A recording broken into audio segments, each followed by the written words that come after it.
Anthony Stolarz, like, we can do the history lesson on the goaltenders of years past for Toronto, but it's like, Freddie Anderson, when he was more in his prime, although he is on fire right now in Carolina, he didn't have this developed and mature of a team in front of him.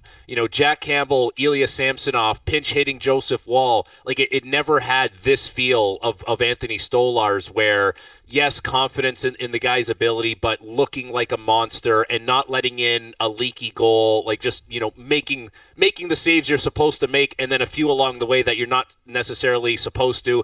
And like Noodles talks about, like the timely save and the power play. Like the power play just gets right to work. There's no messing around. It's a face-off win, and it's like a set play that they've drawn up, and they work it really well. And Matthew Nyes plays a big part in all of that, because having that big extra body in front of the net has forced whatever defenseman it is, whether it's Shabbat or Jensen or Sanderson, to make a decision. And we're seeing, like, if you want to stay with Nyes and be all over him, well, now your skate gets twisted up and it goes in off your skate and in the net. Or if you want to be all over Nyes, it opens up John Tavares for a tip and a rebound goal. Like the power play has a plan, and it's executing like very, very quickly. Is that just bad mojo, do you think, Frankie? I mean, you killed penalties. Hayes, I'm sure you killed penalties as a defenseman.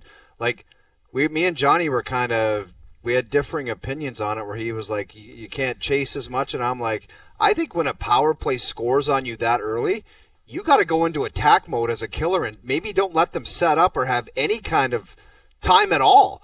Like, if you watch Jake Sanderson, and it's a fluky goal, Tavares just threw it on net, but he's 5 feet away from him, and he just kind of there's no pressure at all. So when you're on a streak like that, like if they're sitting, the penalty killers are in a room, what do you think their penalty killer coach is saying? Or is it just a bad streak? First thing is you got to win a draw. Yeah, that's the first thing you have to Amen to that. Amen to that. They haven't won any win a draws. face-off, and like John Tavares has been digging in, and he, like, Claude Giroux's a good face-off guy. But with that being said, I would say it this way: you have one bad game in a series on the penalty kill, you don't necessarily abandon what your scheme is, what your philosophy is. You say, this is how we kill penalties, we're going to do it. Now you have two where you get exposed. I think you have to have that conversation and say, we have to make an adjustment based on what Toronto is doing, because they did it to us 2 games in a row now. And if it happens 3 games, we're basically being negligent in the fact that, like, we're getting exposed for things. So maybe you do have to be overly aggressive.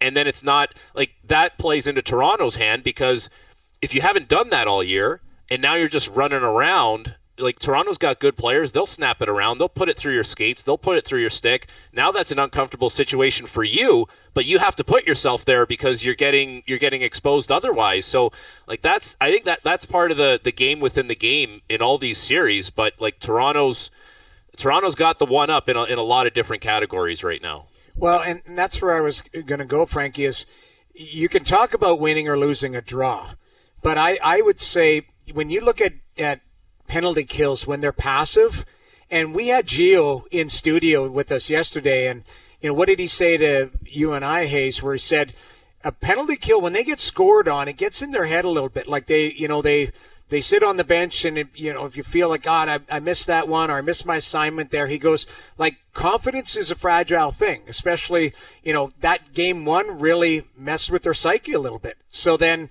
game 2, they only had one chance, and it's in the back of the net pretty quickly. And like I pointed out, Hayes, like, I thought it was a bad bounce for Ullmark, because you could see Jensen tries to make I'm going to the back door, I'm going to take that away, and it hits him and goes in the net. But in the end, that penalty kill, I think, is struggling.